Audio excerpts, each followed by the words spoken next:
previous lecture we already studied different kind of measurements which will be requiring, what type of display will be doing with those measurements. Especially we need to capture the data in time domain, and then we have to display them in various forms, especially in the frequency domain form.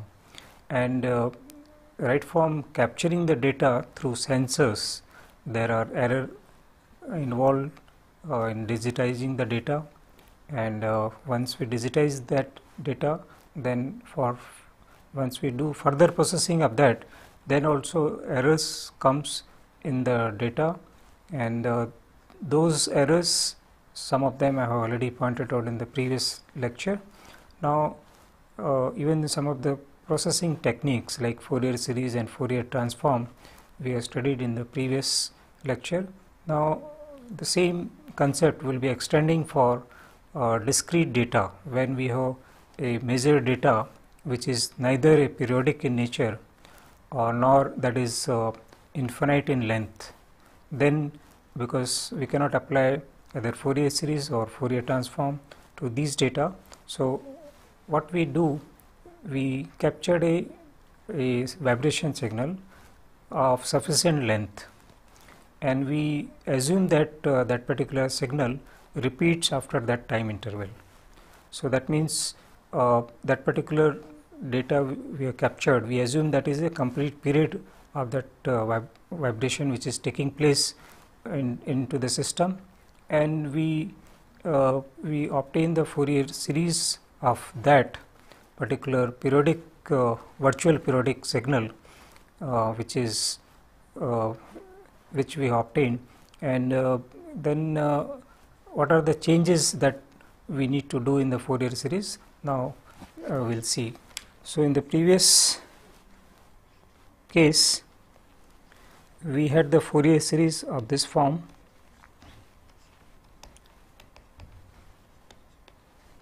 and this is the signal xt that was continuous, and n is up to infinity. Now for this particular signal in which we have finite length, we need to replace some of the terms like time. We have to replace to a term like k delta t, where k is a number which varies from 0, 1 up to n minus 1, where n is the total number of data, digitized data we have, and time period is given as capital N into delta t, where n is the total number of data, delta t is the time sampling interval, and xt, which is there in the continuous form, that we need to replace with a x subscript k, where k again is given from 0 to n minus 1, and the integration we have to replace by a summation. So if we use this transformations, the Fourier coefficient now, which will be calling it as xn to distinguish it from the Fourier series, as 1 by t summation k 0 to n minus 1 x k, then exponential term. So I am replacing all the terms which can be simplified as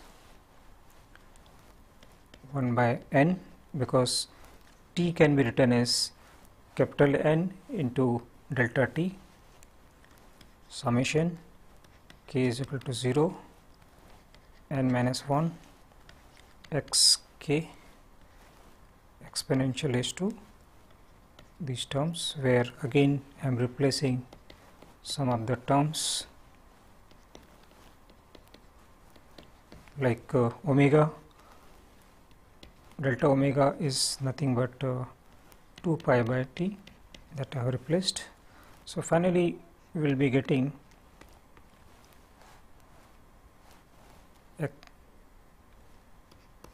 capital X n as n 1 by n summation k is equal to 0 n minus 1 x k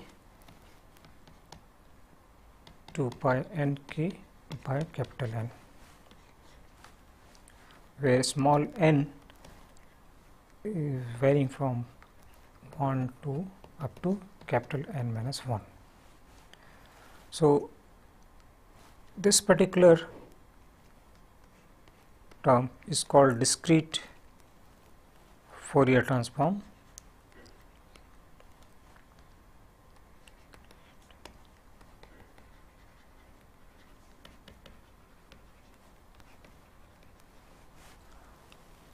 And on the same way, we can able to define the inverse discrete Fourier transform, which will be given as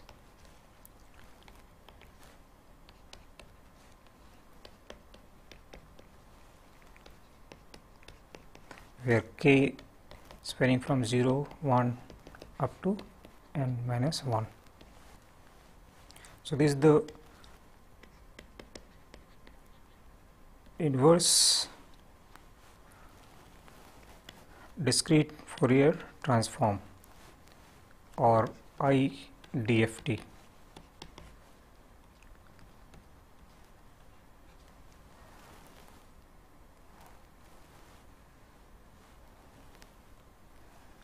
So, this particular transformation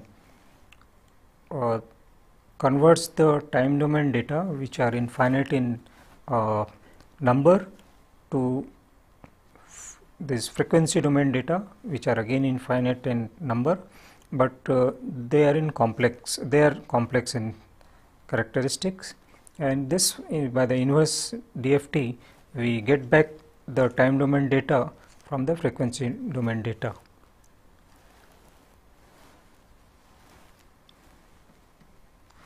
These transformations, as you can see, they are complex transformations.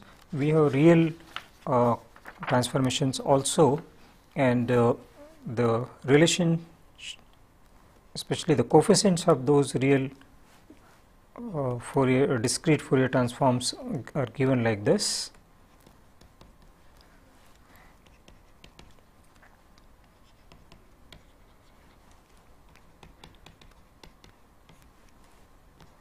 This is the a n, and another term is b n, similar to the Fourier series.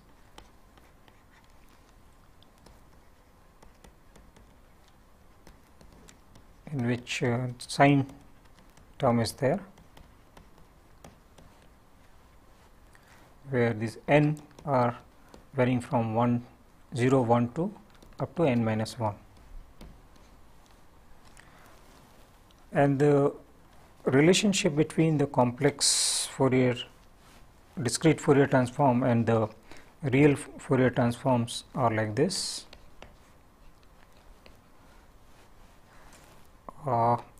And the inverse real discrete Fourier transform can be written on the same lines in terms of the real coefficients like this.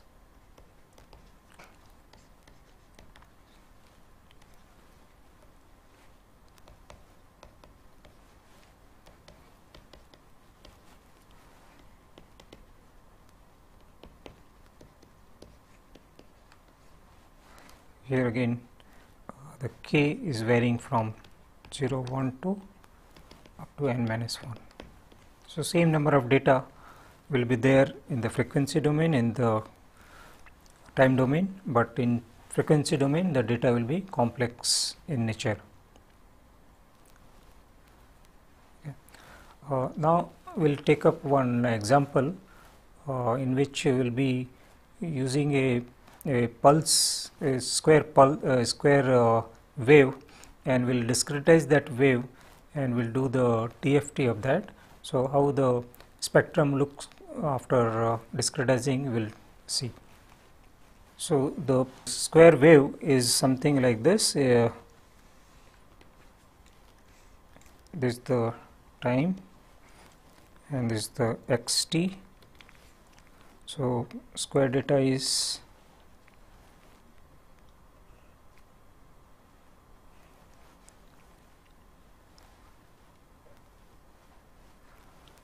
total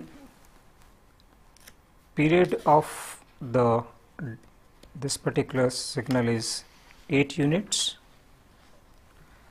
and we are discretizing it into 16 number of data. N is 16. So we start with this x0,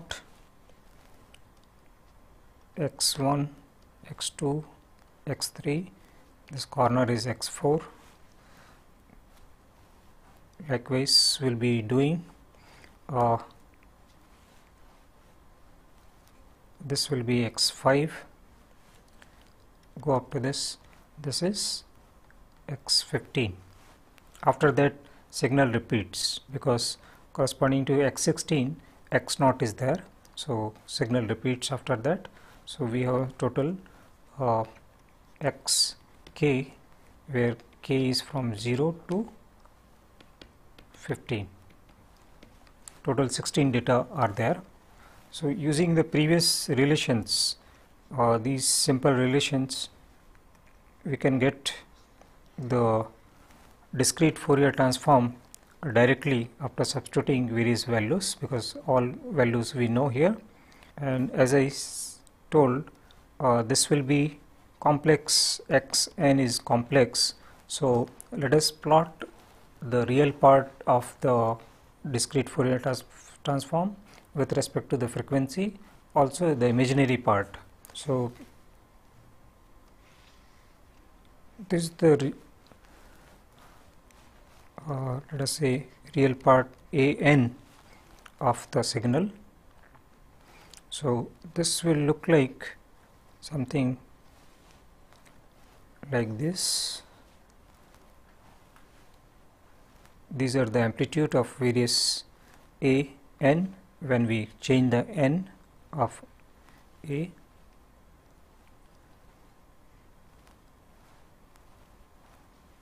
So this is 1, 2, 3, 4, 5, 6.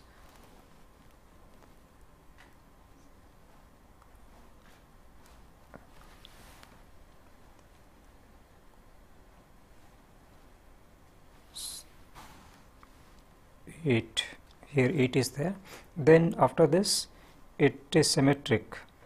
So whatever the signal about 8, it will be symmetric.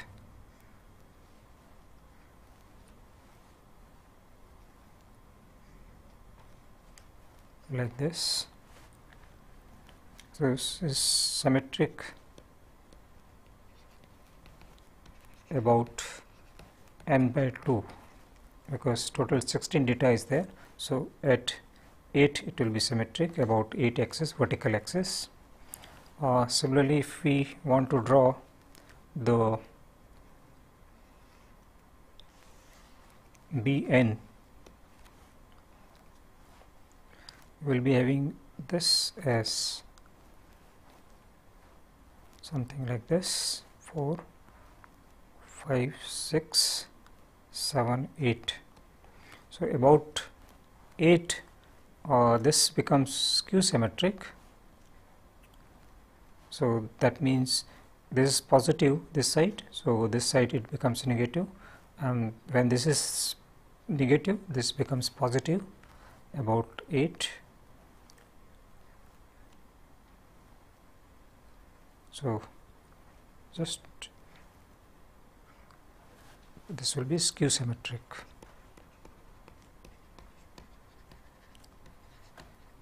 So this is the spectrum of the signal which we digitize it. So you can see that so many spectrums are visible. On the same lines, we can able to plot the complex discrete Fourier transform, either magnitude of that or the phase of that.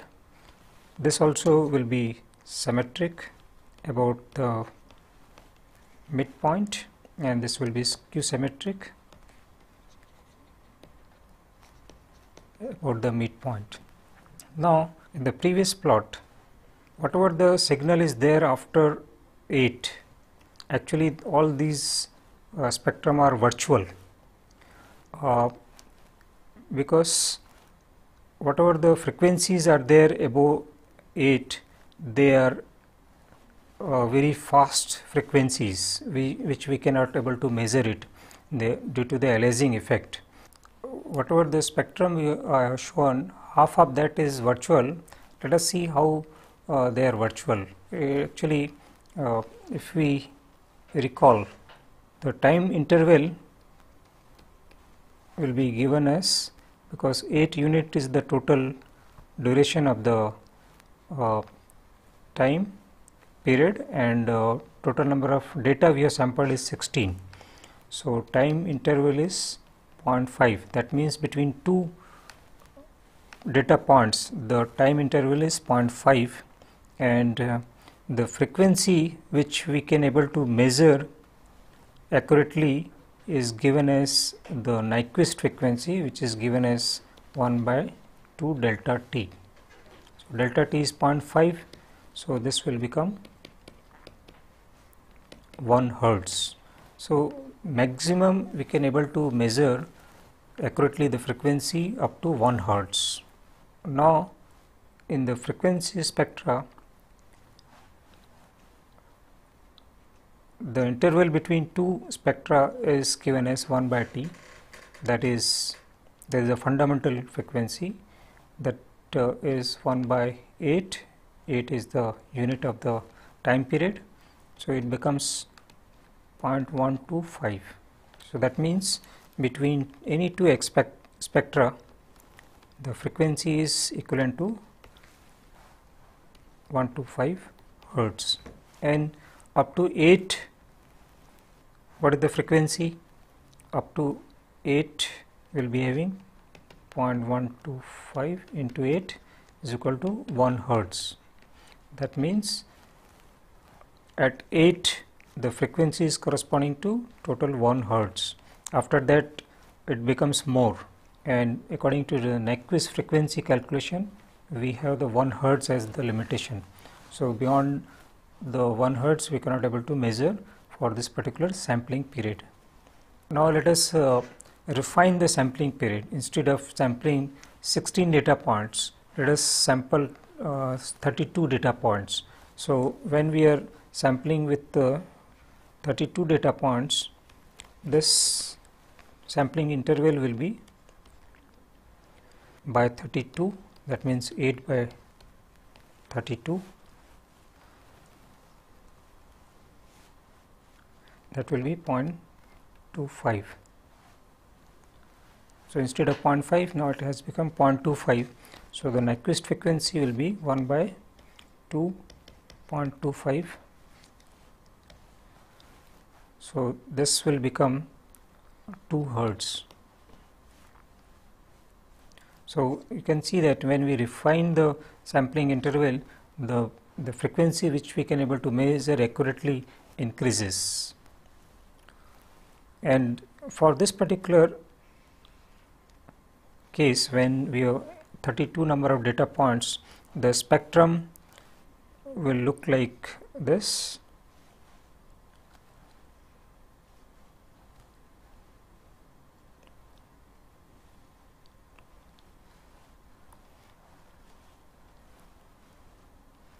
This will come from the formulae directly when we substitute the values of various n in that.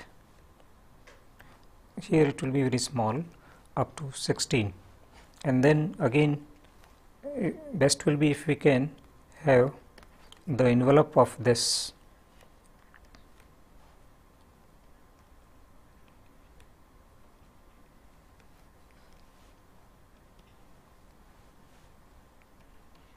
and after 16 again it will be symmetric.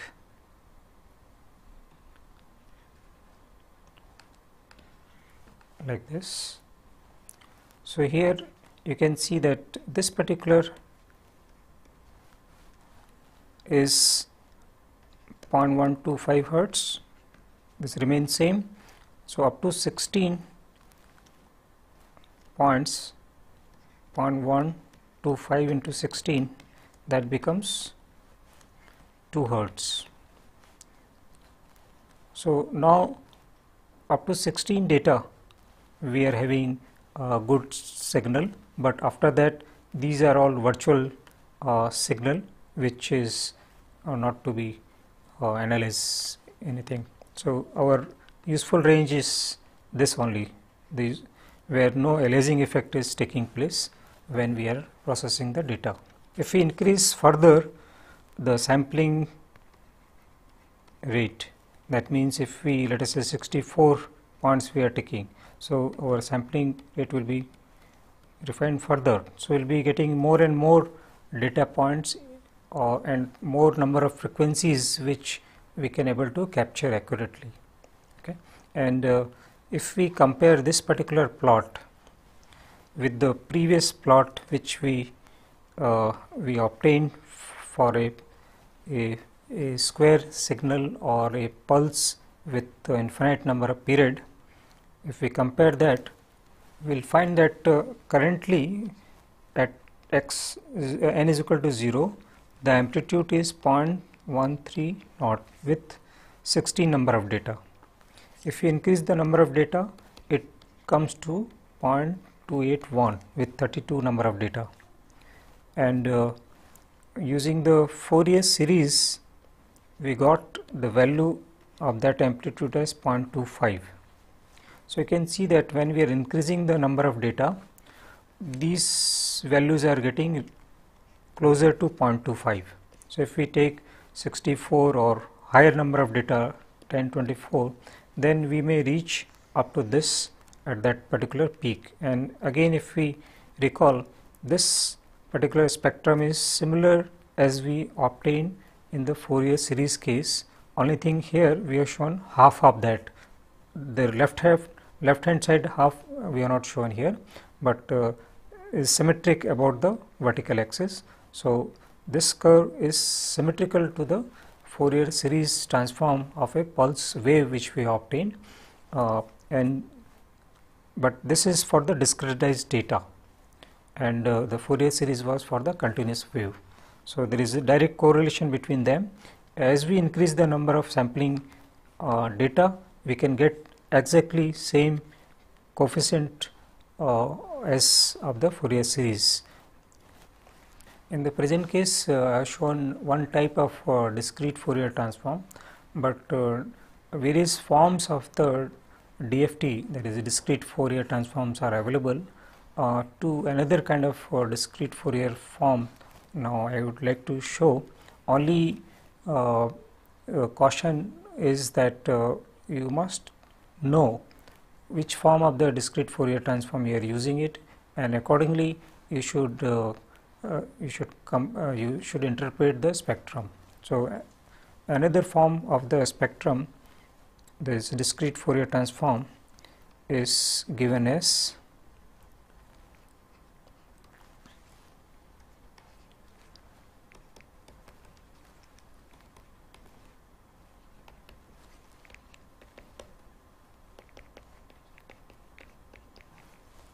where n is varying from 0 to n minus 1, and this is the inverse discrete Fourier transform.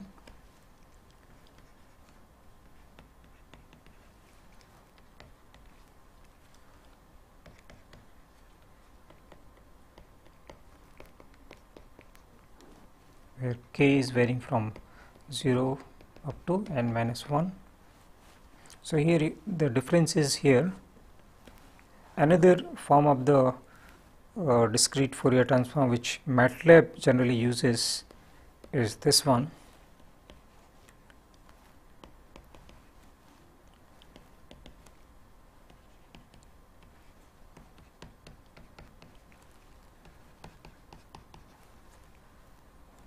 And the inverse discrete form transform is here. Also these coefficients are getting changed, otherwise the other expressions remain the same.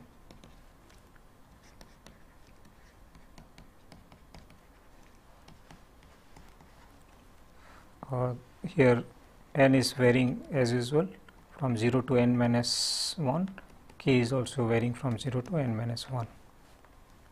So, now we have seen the discrete Fourier transform. The one limitation of the discrete Fourier transform is that it requires extensive computation. So, to that there is a limitation for which we cannot able to get the real time spectrum of the data which we are measuring it. So, generally we have to do offline because it takes a lot of time to compute. But in 1964, Cooley and Tukey, they developed an algorithm which was faster as compared to the discrete Fourier transform. So, that is why that algorithm is called fast Fourier transform. What they do in that, they found that because of the cyclic nature of the discrete Fourier transform, I will just want to show some terms. These kind of exponential terms are there in the discrete Fourier transform, and that can be expanded as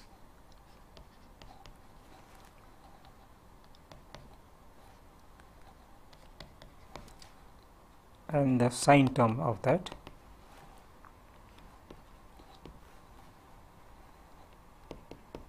So, during calculation of the discrete Fourier transform, these kind of terms which is cyclic in nature, they repeat, the repetitive multiplication of the similar terms take place.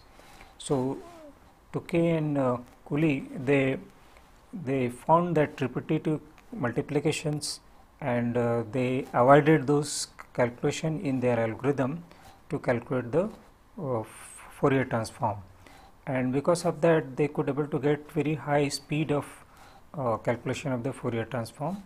Just to give you some idea, I will give an example that when they used around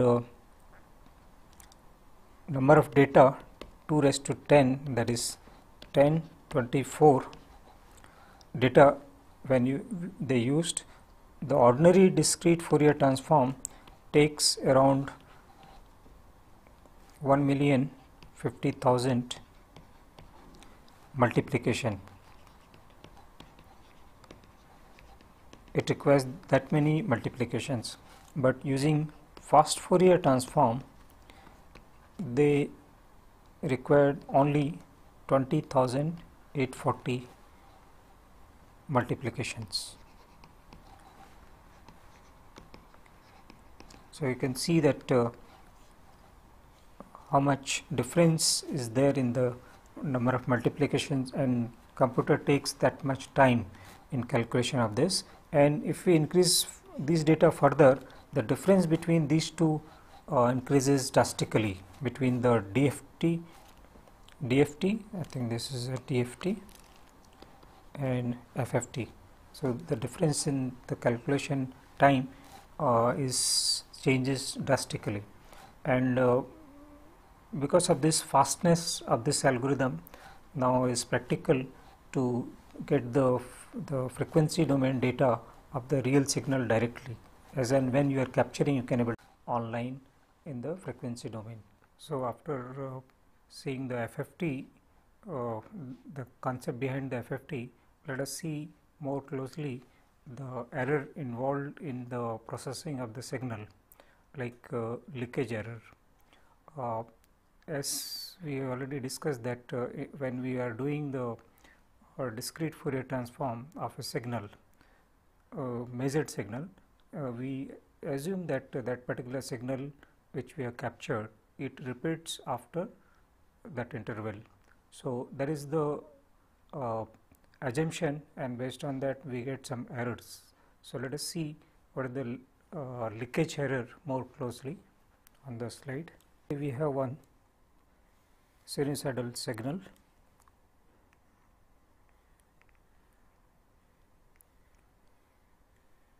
like this,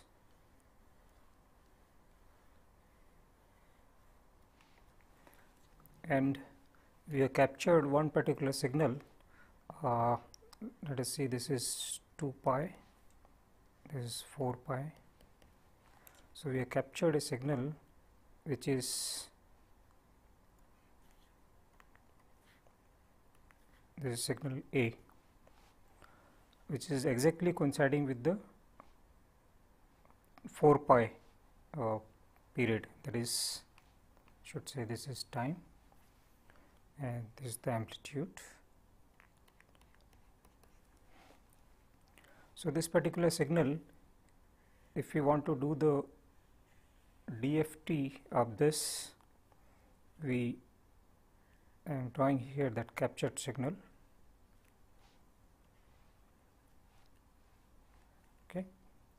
Now, for doing DFT of this particular signal, we have to cut and paste the same signal subsequently,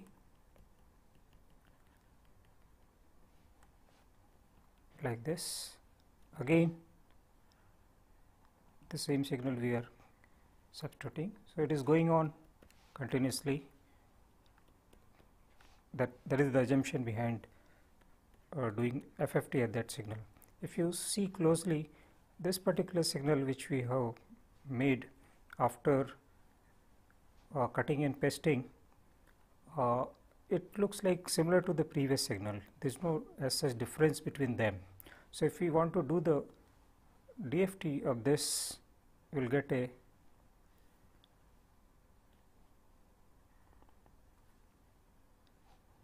this is the frequency, this is the amplitude,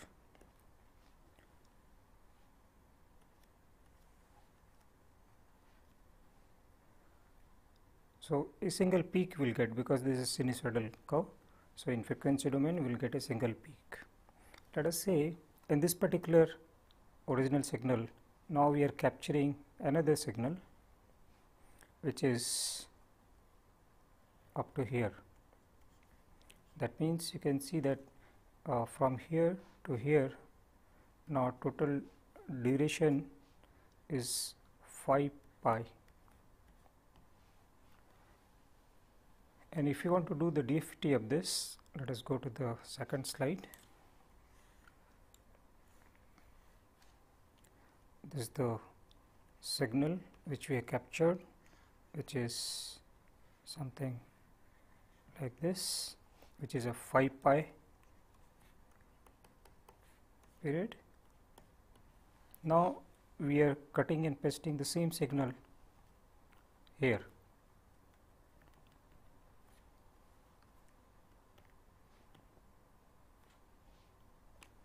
This, and subsequently again we will be cutting and pasting it, that will go like this continuously up to infinity.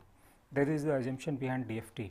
Now, you can see that this particular signal which we have got now, there is some discontinuity especially here, and because of this we will be having problem that we will not able to get the DFT of this properly. So, what we will get? We will get a same frequency as of the original signal, but apart from that we will be getting some more spikes on this. They are nothing but due to the leakage error. Leakage error is coming due to the discontinuity which we have got here onto the signal. So, how to avoid this leakage error, that now we will see. So, we from the previous example we have seen that if we captured a signal, if that signal is having the time period equal to there is multiple of the time period of the original signal, then we will get the correct frequency spectra.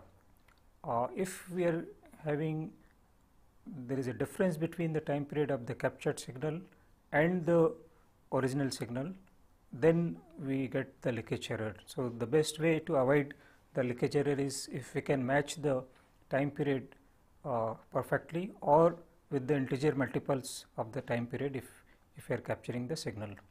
Now, let us see some other way of doing reducing the noise level, because what happens, we may not knowing the exact period of the original signal. So, how we can avoid this situation, let us see. So, to counteract this leakage error, first thing is first way of doing is windowing. And what are the various type of window available, that we will be discussing. Windowing is nothing but we multiply the signal with some weights, especially at the middle of the signal we multiply with the higher value, and as we are going toward the ends of the signal we multiply with the smaller value of the factor, so that when we join two such signals at the boundary, their joining is smooth, and because of that we will be getting less leakage effect. So, let us see this, what are the type of window we have. So, window is something like this, which is a time windowing. So, maximum value of the time factor is 1, and this is one kind of window in which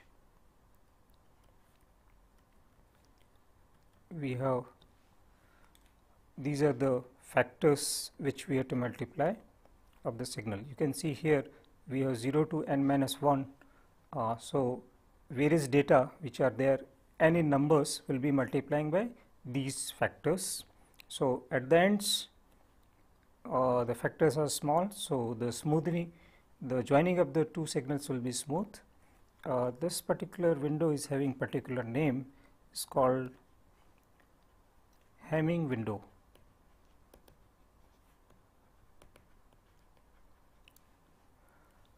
There is expression for this is also available, that is 2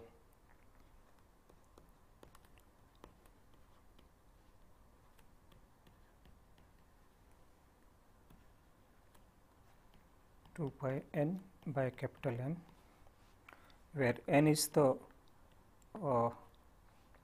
time instant from 0 to n minus 1, and capital N is the total number of data, and this is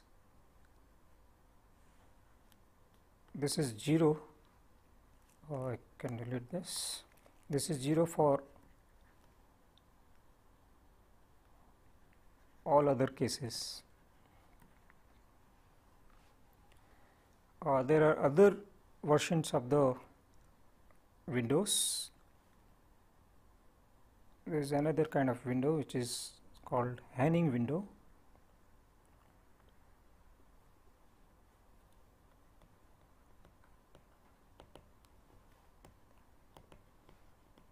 So, you can see that at lower portion the values are becoming still lower as compared to the Hamming window, and there is another improved version of this window that is more steep, and values of the factors at ends are still lesser, so that the smooth joining of the two signals take place. This is Blackman-Harris window.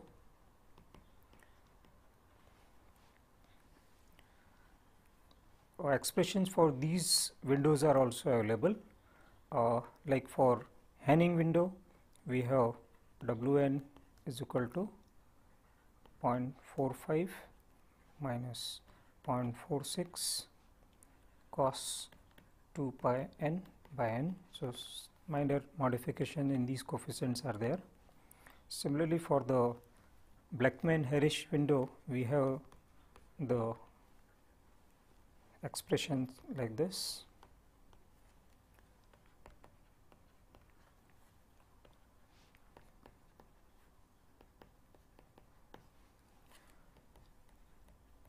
So, is having one extra term,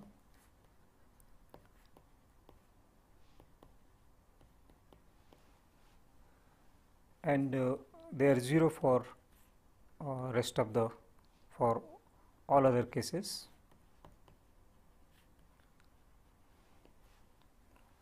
prevention of the leakage error can be reduced by another way, that is coinciding the period of the captured signal with the original signal.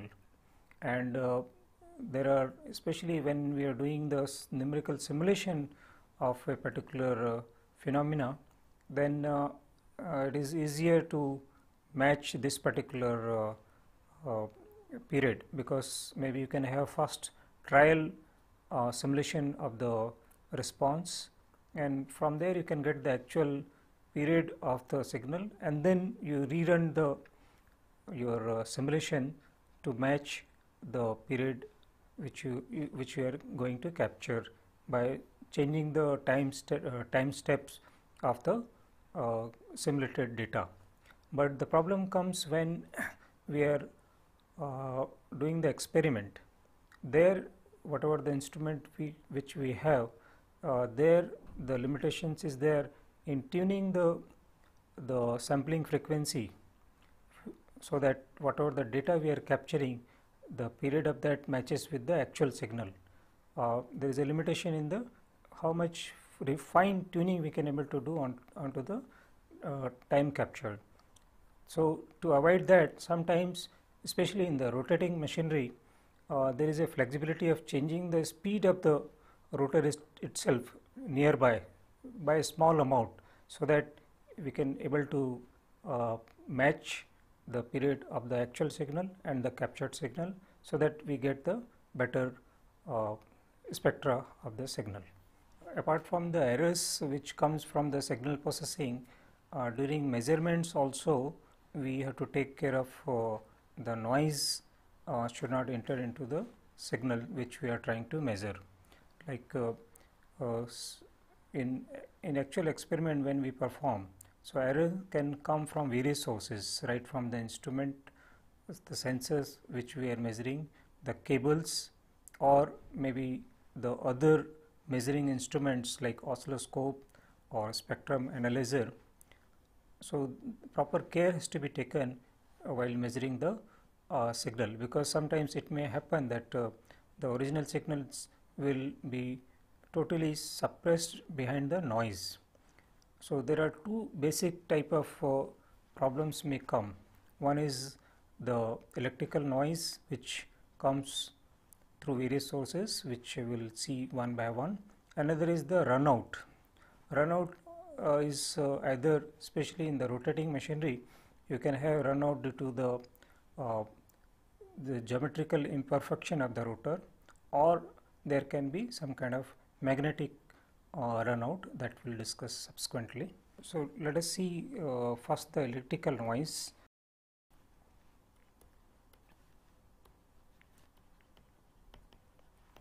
So, first is the random electron motion.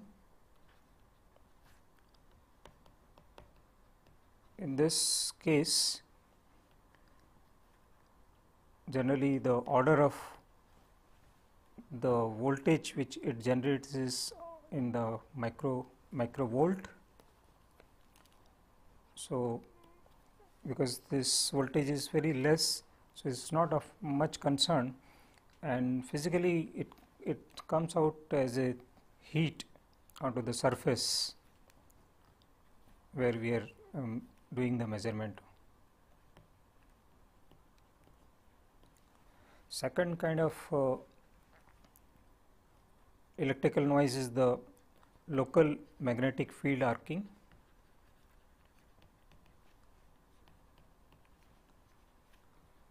And this is of the order of generally millivolt. So, they are appreciable amount of noise generates, and in this particular case the magnetic field of an instrument which is very close to the either the electrical wiring or to the sensor, they may affect the signal, then a noise can enter into that. This kind of magnetic noise may come when two instruments which are generating magnetic field are close by, then also they can have the noise, electrical noise into the measured signal. Generally, to prevent this kind of electrical noise, we have to shield the wiring properly, or those instruments which are generating the magnetic field, they should be kept on some metallic cabins. Third type of the electrical noise is the earth loop faults, and generally it occurs in electrical arcing in the switches and other similar components. And here also proper care of the shielding is required, so that the arcing does not take place, so that the measurement which we are taking is free from the electrical noise. So, another kind of noise which comes into the measurement is runout. The runout generally depends upon the transducers or the proximity probe which we are using to measure the vibration. The reactance of that affects due to two reasons. One is one kind of runout is the mechanical runout, another is the electrical runout. In mechanical runout, due to the when the shaft is not perfectly circular, maybe it is eccentric or elliptical in shape, or maybe when the surface undulation of the rotor surface is there, then whatever the measurements will be getting, that will be contaminated with this kind of runout, because that is not the vibration which the particular sensor is sensing. It is the fault of the surface of the rotor which is giving the some kind of noise into the measured signal. Another kind of noise comes to runout comes due to the, maybe if the surface of the rotor is magnetized, maybe due to the manufacturing process, or maybe some kind of non-destructive testing procedure which has been followed to check the compactness of the shaft. So, because of this, there may be interference of the field around the sensor, which generally it will introduce some kind of noise into the signal. So, we must remove these kind of magnetic field if it is there onto the surface, like maybe by degaussing or other kind of techniques. And for removing the runout, mechanical runout, either we have to machine the rotor properly so that it becomes circular, or if it is bent and because of that mechanical runout is coming, maybe you have to straighten the rotor. So, these precautions we have to take before taking the actual measurement.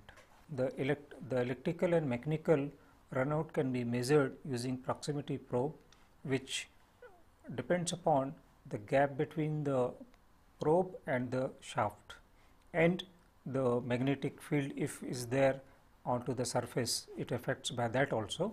So, what we will be doing, we will be rotating the rotor at slow speed, and we will measure the whatever the signal we are getting from that will contain the runout due to the mechanical runout and electrical runout.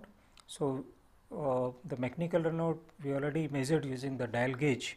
So, vectorially we have to subtract the total runout due to the electrical and mechanical with the mechanical runout to get the runout from the electrical runout.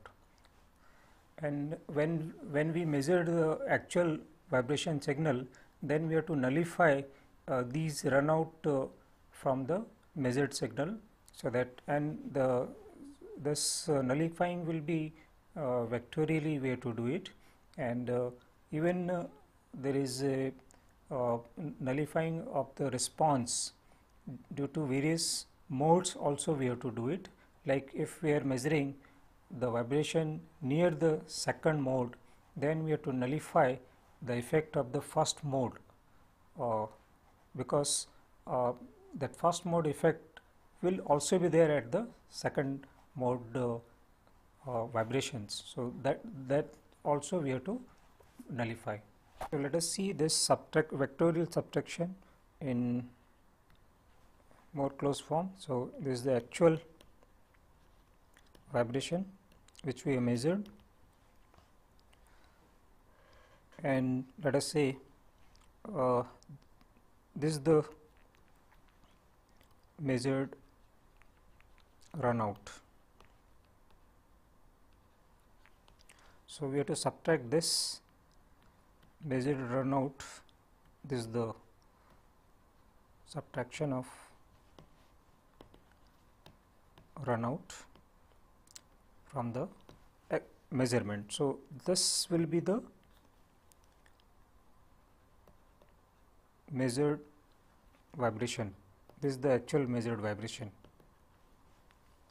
Another kind of error involves when we integrate the signal or differentiate the signal. Like from accelerometer we get the acceleration measurement, and if we want to get the velocity and displacement signal, we have to integrate them to get those quantity, and the error are introduced in this when we do the integration or differentiation. So, let us see what generally we do when we do the integration. When we do integration of, let us say, acceleration, then basically we divide the signal by its frequency. This is the acceleration we have. We want to get the velocity from this. So, basically we have to divide this by omega, the frequency which it has, to get the velocity. Now, if this particular signal contains very low frequency components, then you can see that when low frequency components of especially noise is there, low frequency noise is there, so error involved will be more, because here it is coming in the denominator frequency. So, once it will magnify these noise which are of low frequency. Similarly, when we want, let us say we have measured displacement and we want the velocity by differentiating this, what we have to do, basically we have to multiply by its frequency. And if this particular signal contain high frequency noise,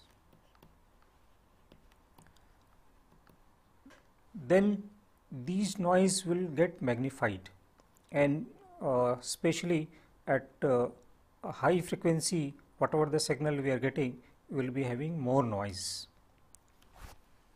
Generally, when we want to differentiate or integrate, there are two kind of devices are available. One is passive type of devices. They give more error into the signal, and there are some active different active devices are also there. They give less error into the signal, but they are more expensive because inbuilt amplifier has to be there in that. So, in this particular lecture series, we have seen the various background and the fundamentals of the signal processing, right from the Fourier series, Fourier transform, discrete Fourier transform, and fast Fourier transform. And while we measure the signal, various kind of noise comes into the signal. So, we should know what are the noise may come and how we can able to avoid them, so that whatever the signal which we measured for analysis purpose, it should be pure signal which should not contain any kind of noise. Otherwise, whatever the informations are there in that particular pure signal will be biased because of noise, and you cannot able to pinpoint the cause of the vibrations.